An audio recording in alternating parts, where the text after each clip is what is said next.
This year truly has been full of highs and lows. I've laughed, cried, traveled, and spent more time at home. However, through it all, I am so thankful to have experienced another beautiful year. If you are watching this video, then congratulations. We have made it to the end of 2020, which has obviously been one of the wildest, craziest, and most memorable years yet. If this is your first time here on my channel, hello, my name is Julia and I am a Dallas-based flight attendant. The end of 2019 was super memorable for me. I ended the year, actually it was like right before Christmas, in Guayaquil, Ecuador. This was one of the most beautiful and culturally enriching places that I had ever been. This trip was a really interesting contrast compared to the US, where it was really cold. Because I was in Ecuador, it was really hot, and I remember being there, and as we were climbing the famous 444 steps, I was sweating bullets. One of my coworkers went out with me, and he was actually a Spanish speaker, so that really helped us to navigate the city, and we saw some stunning sights. I think my favorite part of that trip though was going to the iguana park, where I saw all of these little iguanas, and there also were a bunch of pigeons there too. Fast forward a few days, and then Eric and I actually flew to Salt Lake City, Utah to visit my sister and my parents the day after Christmas. And this was such a wonderful and magical trip. I loved seeing Park City, Utah, all decked out for the holidays. It just felt like the perfect winter getaway. We are officially into the new year now, and one of the very first trips that I got of 2020 was actually to London, and I got this trip on reserve. I was so excited. I had only been to London once, so I was really excited to go again in the winter time so I could see all of the beautiful Christmas lights and just really experience the city with a different vibe. However, this ended up being one of the most, I would say, memorable trips of 2020. So our flight, I remember it was delayed. So clearly, as you all can see, I am not on the plane to London right now. We are delayed because they could not get the 1R door open for catering to bring food on the plane, and there are obviously other doors that they can use, but in the event of an evacuation, we need all of the doors to be able to open. As a crew, we almost got to the point where we were illegal, and as flight attendants, what that means is we would go over our allotted duty time, and if you go over that amount of time, then per the FAA, you are no longer legal to fly. We were literally minutes away from going illegal, but all of the crew members wanted to go on the trip so bad because we all just wanted to go and experience London that we were like, no, we are going to do everything we can to get this flight out as early as possible. And I remember as soon as we took off, all of the passengers started clapping because they were so excited that we were finally heading out. It was awesome, honestly. Like, I will always remember that trip. And then a few weeks after I got back from London, I got my wisdom teeth out. And I don't know if y'all remember, but I think that was one of the funniest videos that I have ever filmed. Just swept them out. Feeling pretty good. I had the hiccups. February was one of the best months that I have ever had flying, I would say, in my entire career. I had so many wonderful trips that month. I went to Quito, Ecuador, New York City, Puerto, Vallarta, Mexico, and San Juan, Puerto Rico. I absolutely loved getting to go to New York because my friend Ava lives there, and we have been friends since middle school, so it was really special that I was able to go visit her. And that's just one thing that I love about being a flight attendant, is that you're able to do little things like that and reconnect with people all across the United States and the world. Quito, Ecuador was also a very special trip for me, because my dad actually lived in Quito when he was a kid. So it was really unique for me to be able to visit somewhere that he had lived, and I can't wait for the day where I'm able to travel back there with my parents. We also were able to do so many fun things on that trip. We went to the museum at the center of the world, and we also made some new friends along the way. Little did I know, my trip to Puerto Vallarta, Mexico in February would be one of my last international trips of the year. Mexico is one of my favorite places to travel to. It's just always so beautiful. The people are so kind, and I always have a really good time when I'm there. And I remember thinking that Puerto Vallarta was just absolutely stunning, had gorgeous views, and I really want to go back one day. And then March hit. And at this point, no one really knew what was going on, how bad COVID was, and what was in store for all of us. This was such an interesting time to be a flight attendant because our job is to fly, and our job is to help people travel from point A to point B. And at this point, we just didn't really know what to expect, and we didn't really know what was going to happen in the near future. This is when travel restrictions started to be put in place, and even as a crew member, I didn't know what was going to happen. Like, I didn't know if I had a trip, say somewhere international, and then a travel restriction was put into place. Was I going to get stuck there? Like, would I be able to get back home? And so all of these factors, including health and safety for myself and Eric, of course, were all taken into consideration. And that's why I decided to take a month-long leave from work in April. April was a very big turning point of the year for me, I would definitely say. I remember there was a walk that Eric and I went on with Luna to the park where we just had a really honest conversation with each other about, if I lost my job as a flight attendant, what would we do? And that's when we really decided that I would just put my heart and soul into YouTube. I needed to believe in myself. I needed to know that I could do this. So during the month of April, I still had footage that I could post from previous trips. So I really focused on trying to make those videos of the highest quality that I could, as well as sharing my story of how I became a flight attendant, why I became a flight attendant,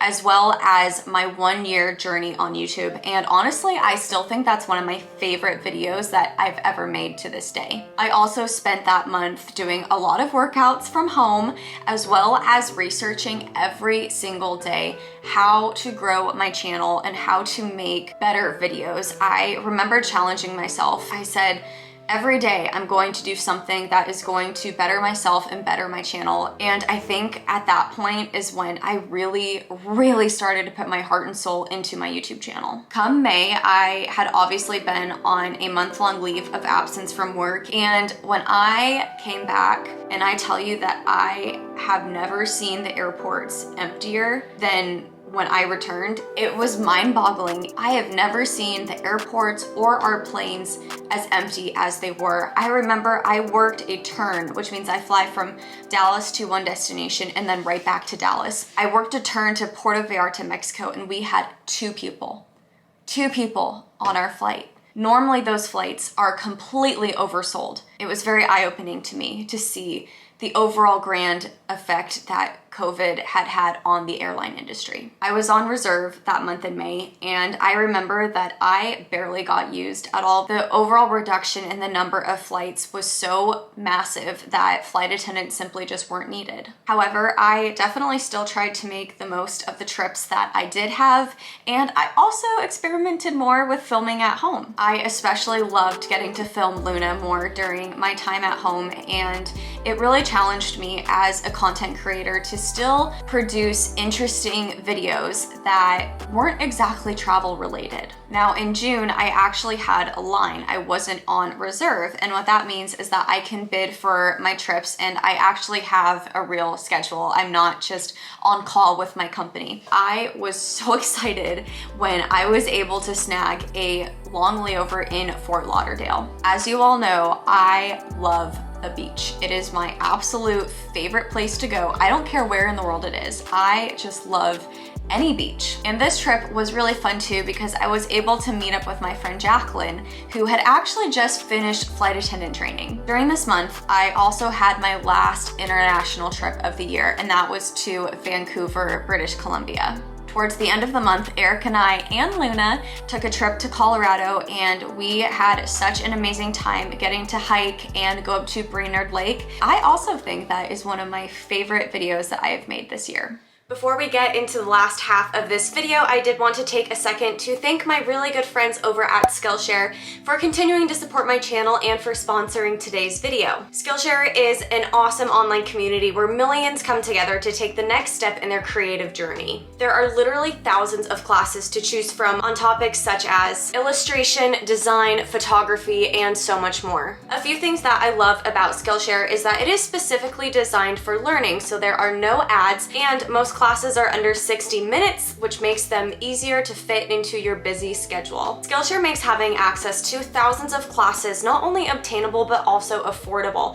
given that their annual subscription is less than $10 a month. A few classes that I am really looking forward to taking to expand my own creativity and knowledge into the new year are Personal Branding, Crafting Your Social Media Presence by Kate Ahrens, as well as Entrepreneurship Hustle, From Business Plan to Real Success, taught by Michael Chernow. Skillshare is really hooking us up this holiday season, and I wanted to let you all know that the first 1,000 of my subscribers to click the link in my description box below will receive a free trial to Skillshare's premium membership. I really hope that you all check it out, and let's get back to the vlog. Towards the middle of summer in July, that's when we started getting more information from our airline that, hey, we're offering leaves, we're offering early retirement. My company did everything in their power to try to save as many jobs as possible. So at this point, I knew that I really needed to take an honest approach to all of you about what was going on in the airline industry and my future as a flight attendant. I need to address the elephant in the room, and that has to do with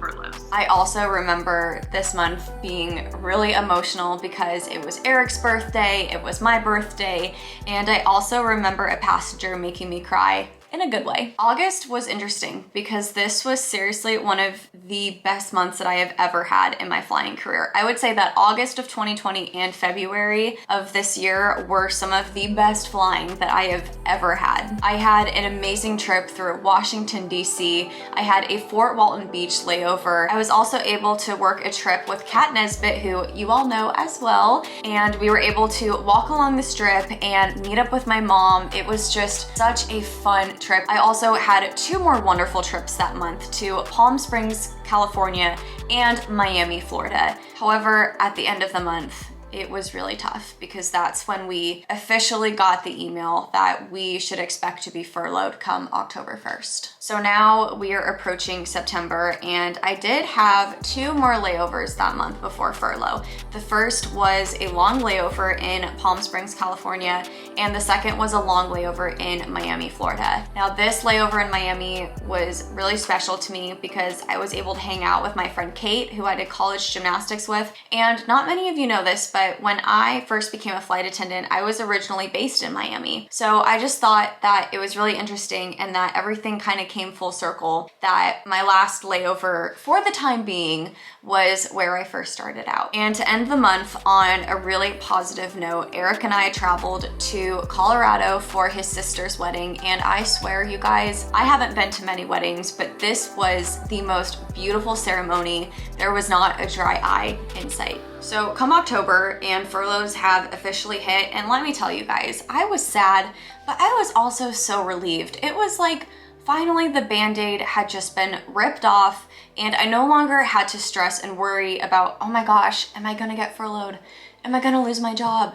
Like, it finally just happened. Eric and I were originally planning on going on a cruise in July or August for our birthdays and just to celebrate, because we did that the year before and it was so much fun. However, obviously, due to everything, we were not able to go on a cruise, but we still decided to take our yearly vacation together, and this time we went to West Palm Beach, Florida. It was just the perfect escape for us. It was so good for just the 2 of us to be together for a few days on the beach, having fun, and it's a trip that I really do hold near and dear to my heart. And when we got back, we decided that before the weather gets too cold, we wanted to go to Galveston, Texas. So we packed up the car and Luna, and we drove 4.5 hours and stayed in the cutest beach-themed Airbnb. This trip was also very special and near and dear to my heart because we were able to take Luna to the beach for the first time. And as you all know, the beach is just a really special place for me. So to be able to share those moments with Eric and Luna was probably one of the highlights of my year. Come November, this is when my mental health in regards to being furloughed started to not be the best. However, I do want to say thank you to all of you who have reached out and who have been so kind to me. And I can honestly say I am in such a better place now. I am happy and I am really excited and optimistic for the new year. During the month of November, both me and my sister were going through a hard time and we just really needed each other. So I hopped on a plane and flew to Utah, and then we took an incredible road trip throughout Orderville and Kanab, Utah. We saw seriously some of the most beautiful canyons and stunning rock formations. It was just exactly what we needed. We really needed that sister time together. And we also stayed in one of the most unique Airbnbs I have ever seen. It was this super cool tiny house in the middle of Orderville, Utah. I also took some time in November to go visit one of my best friends, Leah, who lives in Tulsa, Oklahoma. She is also a furloughed flight attendant. I think just being around family and friends really helped me mentally feel a lot better. And going into Thanksgiving, I was back to feeling like my normal, grateful, optimistic self, and we had a wonderful holiday with just me, Eric, and my sister here in Texas. And the next day, my sister and I had so much fun getting to go Christmas tree shopping and decorating the house for the holidays. And then, just to add the cherry on top of 2020, I got in a car accident. This was not fun, but it was also such a good reminder to me that life is fragile and what matters most is us. A car, anything material can be replaced, but we cannot. And that brings us to December of 2020. So now that we are in December, I just really hope that all of you can look back on this year and you can find the good. You can find the little positive things that happened and you can hold on to those and bring that happy feeling into the new year. I know things aren't magically going to change overnight come January 1st, but I do think that we are all ready for a new beginning. We are ready to put this wild year behind us and look forward to the new opportunities and the new blessings that this new year of 2021 will bring. I really can't thank all of you enough from the bottom of my heart for sticking with me through flying, through the furlough, through everything else, and for being the best subscribers and supporters that I could ever hope and dream of. If this has been an amazing year for you, then congratulations. I really hope that you are thriving and that all of the good things that happened to you in 2020 carry into the new year. If this has not been the best year for you, just know that you did it. You made it to the end, and I really hope that 2021 brings a lot more joy, healing, and really good things for you. Thank you everyone so much for watching this video. I really hope that you have a happy and safe holiday season. I love you all so much, and I'll see you all next time. Bye.